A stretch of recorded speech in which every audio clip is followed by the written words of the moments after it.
রোগ হলে নাকি গুনাহ মাফ হয়, তাহলে মানুষ রোগ থেকে রক্ষা পেতে চায় কেন? রোগ হওয়া তো ভালো, গুনাহ মাফ হবে।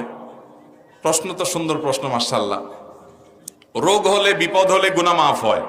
প্রশ্নকর্তার প্রশ্ন হলো, যেটা গুনাহ মাফ করে সেটা তো ভালো জিনিস, তাহলে রোগ হলে আবার রোগ থেকে মুক্তির জন্য দোয়া কেন চাই আমরা?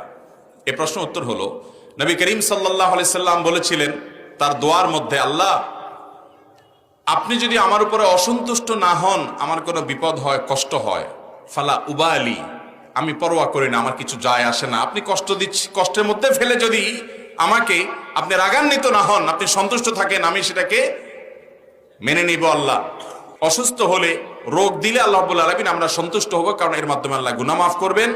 কিন্তু যদি আল্লাহ তাআলা সুস্থতা দান করেন, তাহলে আরো বহু গুনাহ মাফের উপায় আমি বের করতে পারবো, অনেক আমল করতে পারবো যার মাধ্যমে গুনাহ মাফ হবে। এই জন্য ইমানদার সুস্থতা চাইবে, অসুস্থতা না। কিন্তু অসুস্থ হলে সে সবর